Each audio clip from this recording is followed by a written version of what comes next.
Liberian advocates for change through social justice and human rights. My name is Tara UV Garnett. Today is Friday, the 23rd day of October, and the year remains 2020. So welcome to this exclusive interview with this staunch Liberian activist, Mr. Emmanuel Bitano. He happens to be the CEO, the Chief Executive Officer for Liberian Advocates for Change through Social Justice and Human Rights. So all of those human rights issues will be highlighted, and your questions will also be entertained. We'll have the lines open up so as to have you call to make your input. So many thanks for joining us on Super TV this afternoon as we move on with this exclusive interview with Mr. Emmanuel Bitano, CEO of Liberian Advocates for Change through Social Justice and Human Rights. So keep all of the human rights questions and those concerns you have, you can keep them, and then we can move forward. So we'll take this break to be back just in a jiffy.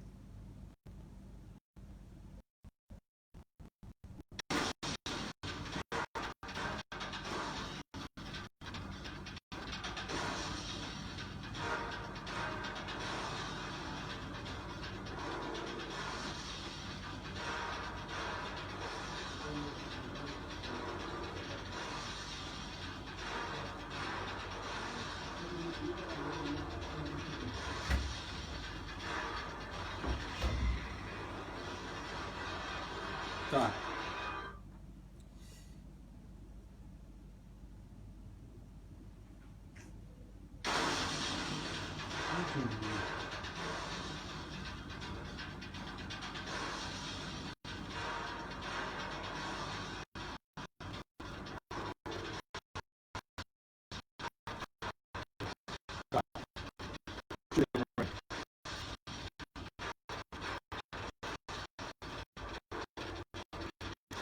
Okay, folks, so welcome back after that short this exclusive interview with Emmanuel Bitano, the CEO, and our guest is right here with us.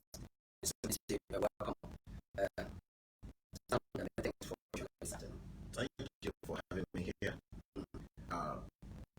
Liberian Advocates for Change through social justice and human rights, as you rightly stated, is also the rights of people, citizens of this country. Okay, many folks are watching us this afternoon want to know who is Mr. But Emmanuel Bitano is the founder and CEO of. So the B stands for B? Yes. Okay. CEO of Liberian Advocates for Change through Social Justice and Human Rights. The main reason, or what prompted this organization, the formation of this organization, is that, we did some research, and I saw that Liberians, we have failed miserably.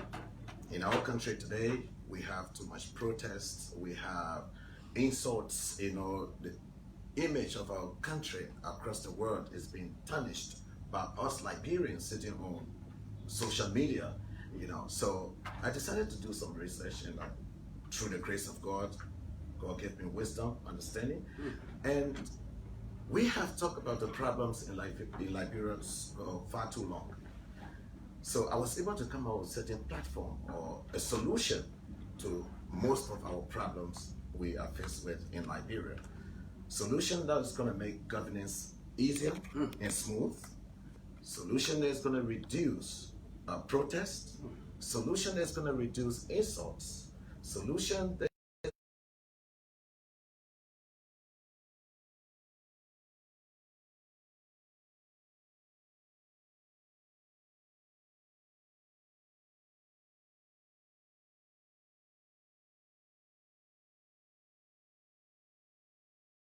tell you more about what this Yes, is. and everyone watching us will really want to know what is this all about. Article 1 of our Constitution, for instance, states that all power is inherent in us, the people, the citizens.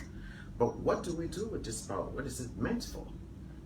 It's to create the framework of government for our happiness, for our safety. But what does that imply?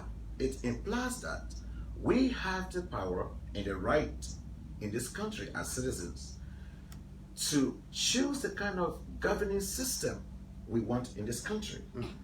So today, we do not have dictatorship. We have democratic system of governance. Now the question is, how do we know that the democratic system of governance we have is active? How do we know that it's actually working? Article 1 further states that in order to ensure a democratic government which responds to the wishes of the governed, that clause alone gave me some pause, because that tells me that we, the citizens of Liberia, are required, or it is a requirement that we make wishes, and that is how we will test the system that we have to see whether it is active or inactive. So, for the past 173 years, we have not been able as Liberians to make the wishes to our government. We have a democratic system, we say. If we are going to make these wishes, it has to be done democratically, and it has to be done in an organized way. That's where we have failed. We have not made our wishes. But now, that forces politicians to come to us to make promises. I will do this for you. I will do that for you during election season. And at the end of the day, so we are frustrated. In a nutshell, it has not been a free will of the people. No. We think we want change, but that change is in our mind. Okay. Those changes are not tangible. Those changes will only become tangible when we make wishes. Then if our government officials respond to those wishes, then we know our system is democratic. So what did we do? We built a website to solve that problem. We built a website, wakeupliberia.com. Today, when wakeupliberia.com. Wakeupliberia.com. When you log on that website today, wherever you are, you can be able to make wishes, and Liberians are making wishes. Now, you log on. Do you want good healthcare? Do you want good education system, good roads, good economy? Whatever you want, individually, you can make those wishes. Now, what the website is going to do at the end of the day is the issues that we are selecting across the board in Liberia, those that will have the highest selection, it's like we are voting. And we say in our democracy, the majority carry the votes, right? So let's say healthcare. Majority of Liberians across board want. Because I was about to ask what are some of those issues. No, we talk about healthcare, good rural connectivity. I mean, issues that we hold that is immediate to us. Now, if healthcare, for instance, has the highest selection across the board, that's going to be logged number one. Let's say education second, economic third. Now, they are going to be logged in order of magnitude. We know today that with the issues we have in Liberia, government cannot solve all the issues in 6 years. It's just impossible. Not even 12 years. So what we are saying is that we can take 5 of those issues and focus the attention of the government on those 5 issues. Now that we know we have solved the problem of making wishes in a democratic and an organized way using technology, we want to make those wishes a responsibility. So we are advocating for 3 laws. Law number 1, 2 months before we vote this time, those issues, the National Manifesto, we call it, Article 1 calls it our wishes, will be sent to an independent or submitted to an independent commission or election commission. That will be law number 1. Law number 2, those issues will be notarized. On inauguration day, those issues will be turned over to the incoming government. Whoever wins, those issues will be turned over to the incoming government on inauguration day. Now, law number 3, those issues will be prioritized by the government. Those are the issues they are going to resolve first. Now, that is law number 3. That's law number 3. That will be during their tenure. Now, someone may ask a question, but politicians come with their own manifesto. Now, this is where it gets interesting, because what is going to happen this time? Politicians coming with their manifesto and our national manifesto are going to, they will coincide. How? We are saying these are the problems we want resolved. Politicians are coming with manifestos that are going to tell us how they are going to resolve these issues. If we say healthcare, politicians are coming to say, this is how I'm going to resolve this healthcare. So instead of them coming with their own manifesto, we should have a strict agenda.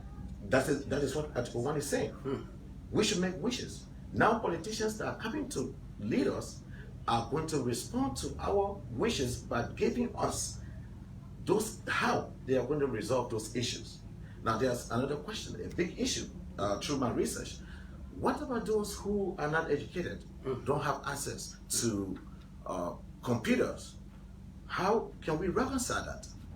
We are also advocating for an independent commission whose responsibilities would not be only to maintain and update the website, but we have offices in the entire districts, all the districts across Liberia in the 15 counties. Now, those who cannot read and write, those who do not have cell phone, smartphone, you can say, or computers, all they need to do, walk to their district office in their districts with their voter registration cards, and employees of the commission will log them on that website, and they will be able to say what they want their government to do. Now, another question will be, these laws that we are advocating for, are they constitutional? Yes, Article 5, subsection A states that the legislature, our lawmakers, shall enact laws promoting national unification and the encouragement of all citizens to participate in government. That's what these laws are advocating for or fostering. Because when Liberians are now saying, these are the issues that are burdening us, that is their way of participating in the decision-making process of their government.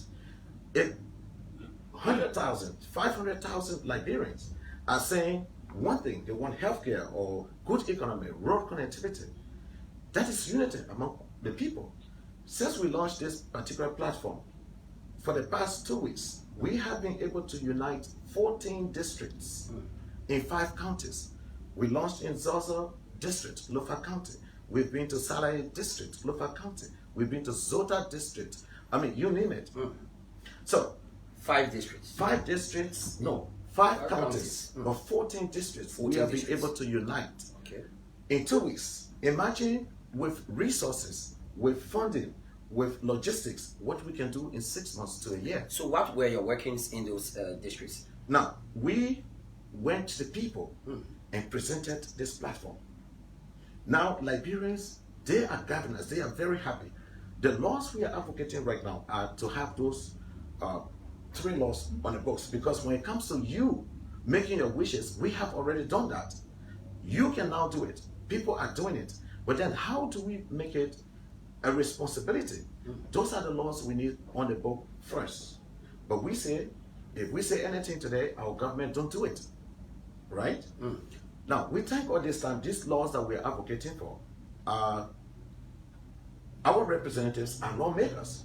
That's why we are going to all of the districts across Liberia. Because let's take, for instance, you are representing a district. Not everyone can speak to the government. So that's why they hire you as a representative for that district. Now, we have a meeting with the people in the districts. Article 17 says so. We have the right to meet or to assemble and to consult upon the common good, but it has to be in a peaceful manner. And then after that, we can instruct our representatives to petition our government. What does that really mean? Because all of us cannot talk to the government. Now we, in our districts, can meet and discuss the issues that are affecting our district, but it has to be peaceful. And then whatever conclusion we come up with, it should be in the interest of everybody in that district. That now we can tell our lawmaker, instruct him, so that he can appeal to the government on behalf of us. So it is based on Article 17. We go in this district, have a meeting with the people in that district, and then it's recorded. We are on KMTV, we are on Spoon TV, we are on Dugo TV when we do this. Now, we take these video recordings, this evidence, and we will send it to the representative of that district. So when the petition gets there, if you, the representative, now wants to play politics with the people or the voices of the people in your district, now, it's very simple. Article 1 says, it means you are not being democratic. At that time, in such manner, under the Constitution, the people shall have the right to cause their public servant to leave office. Now, what does it require? Is it 5,000, 10,000 signatures? 10,000 signatures. When we go back to that district, our organization say, hey, this is what we agree upon, these laws to be put on the books, but your representative in your district does not want to do it or he's playing politics. We need 10,000 signatures. Do you think that can really work in Liberia? Oh yes, it can work. And that's the only solution. Politicians are very crafty. This is the only solution. Who's the politician working for? We employ them though. Good. That is why today it's not in the place of a politician to tell the Liberian people, I will do this for you, I will do that for you. It should be if the purview of If I come here to work, to look for a job at this station, I'm not coming as an employee to tell you, the employer, I'm going to do this, I'm going to do that. It is you, the employer, that will tell me this is the job description, this is what you are going to do, and this is how I'm going to pay you. The SOP. We have not been doing that. And Article 1 says we are required to do that. We have to make wishes in order to ensure a democratic government which responds to the wishes of the governed. So I just want to ask this question. How do you think politicians will really accept this manifesto, owing to the fact that they already have their separate agenda? And you are talking about having since submitted to the NDC 2 months prior to election. Now, that's what we are saying. We have been conditioned to believe that the manifesto, it is just the same analogy I was doing here. Politicians are coming to work for us. If we don't hire them with our votes, they will not be in office. We are going to hire them. Article 1 says, if we want them to function the way we want them to function as employers, we have to give them a job description, which is our wishes. That's what we didn't know how to do that. Look at our political climate today, it's very toxic. So will there be a commitment from these politicians as per the manifesto that will be submitted? Well, their commitment before even they get in office. That's why we are submitting our national manifesto, our job description, our wishes, 2 months before we vote. Now, when they come, their manifesto must coincide with ours, because now you are not coming to tell us what you are going to do, which they are doing today. They are coming to tell us how they are going to do what we say. Okay. Because we have a job description, X, Y, and Z. Politicians now are going to make research, do research. If you hire me, if you elect me, this is how I'm going to do the healthcare you say I should do. These are the companies I'm going to use, or I intend to use, to make healthcare affordable, to make healthcare better, quality healthcare, and it's going to be cost effective. Now, from the politicians now, we will see which one reactions. And that is their manifesto now. It's not going to be about promises. We are voting today based on promises. But this time, it's going to be based on the issues. So politicians are coming with those manifestos to tell us Liberians how they are going to resolve those issues. The politician that comes with a detailed, thorough manifesto that we believe will be able to satisfy our job description, we vote for them. So interesting though. Politicians are not going to be spending money for nothing, doing research on the people to come and make promises. This is going to make governance easy. Because now, let us say we wanted healthcare, road connectivity, electricity, running water. When the government is focused on, who's going to protest? What we say the government should do, that's what the government is doing. Protest is going to go down the drain. You just talk about Article 17. I just thought to ask this question. You have a different picture when it comes to Article 17, but in Liberia, and you are aware at about now that many politicians use Article 17 for protest actions. Yes, because we lack the knowledge. We have failed miserably.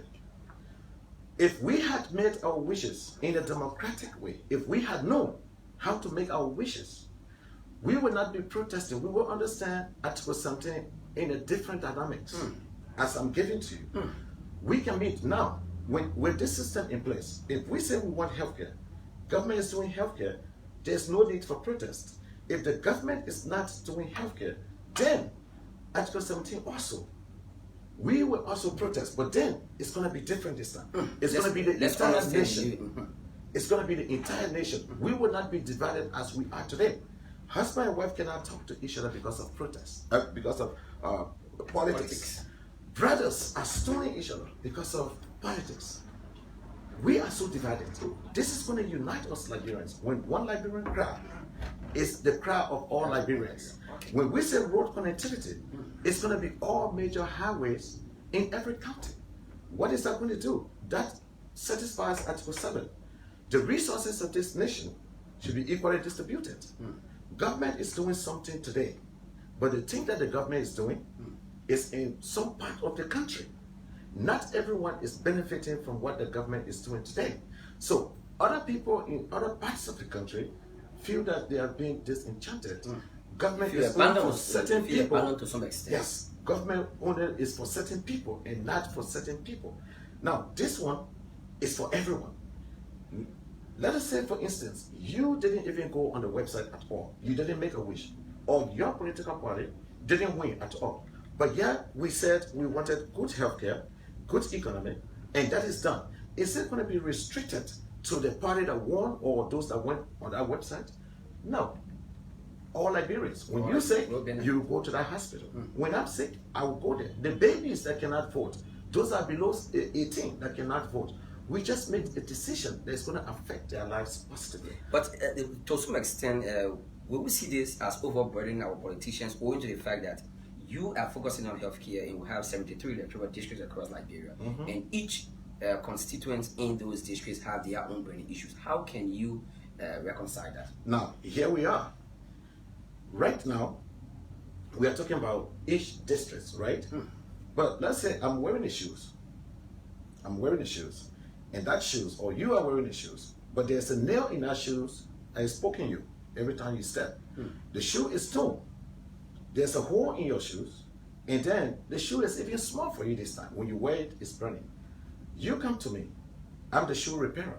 I don't have the time to repair or solve all the issues that you have with your shoes. But if I give you an opportunity to select one or two that I can resolve for you to manage and come back, which one do you think are you going to prioritize? Maybe the nails. The one that is immediate to you, right? He who wears the shoes knows where it hurts most, right? We know that government cannot solve all the problems we have in Liberia in 6 years. It's not just happening. So and will there be a convergence of representatives on each district when you come up with this manifesto? No. This is individuals. Liberians across Liberia, wherever you are, you log on the website. Now, if you say you want healthcare, that's you. This is democratic. Okay, it is a democratic process. That's you. The highest number will carry a particular issue. Yes. So you say you want healthcare here in Monrovia, you alone. That's you. That's what you want. It's your right. Someone in Vonjama from a county, if they agree with you, they are also going to select healthcare. Someone in Grand Juliet, if they agree, they are also going to select healthcare. They were going to call Grandmaster as well. Across Liberia. Do you see what is happening? Now, politicians are coming to work for us. Let us not be conditioned that, it's going to be over. That's why we don't have to set the government up to fail.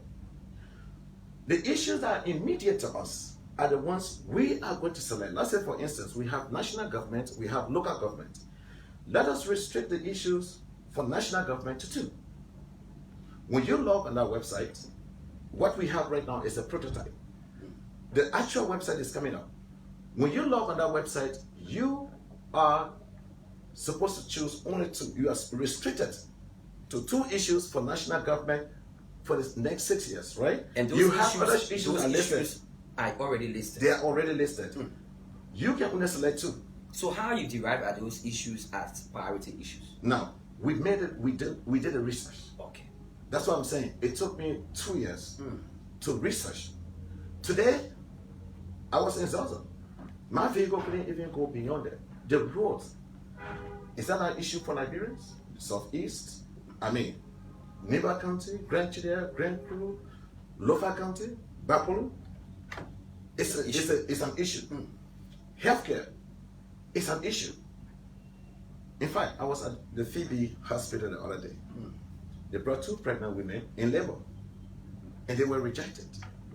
Seriously? They were rejected. This is painful. This human rights issue This is not supposed to be happening. People in this country, with the in this 21st century, no woman should go to give birth and die in the process. No woman should go and give birth and die in the process. It shouldn't be happening. But all comes down to the Liberian people. We the citizens, we have to vote on issues. We have to make our wishes, not voting on promises.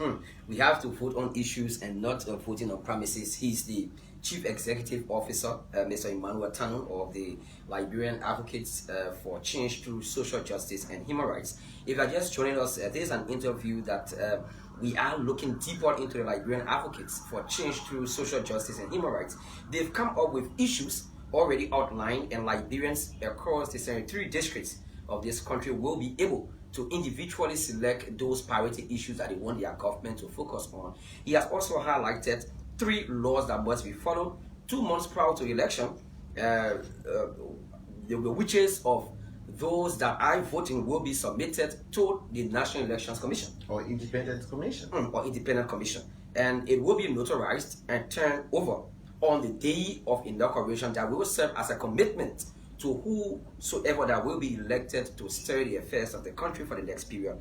And these issues will also be addressed by the government that will be sitting. So let's take a break. My name is Tara UV Garnett. Once we come back, we'll try to dig deeper into the Liberian Advocates for Change Through Social Justice and Human Rights. And then we'll also entertain your calls. So just get set. We'll also entertain calls for you this afternoon. We'll take a break to be back. Yeah, I like the idea. Yeah, I like the idea.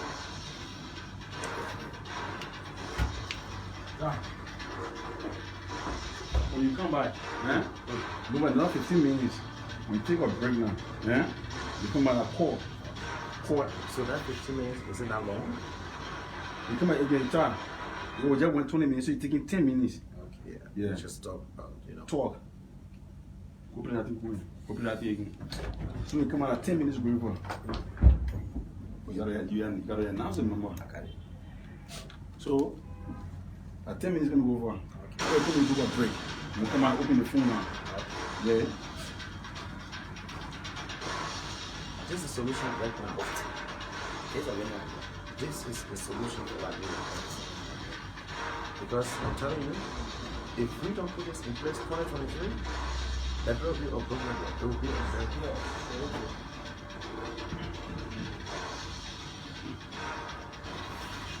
Okay, folks, so welcome back to this exclusive interview with Mr. Emmanuel Tanu. I don't want to leave the BM out. Mr. Emmanuel Tanu is the CEO of Liberian Advocates for Change Through Social Justice and Human Rights.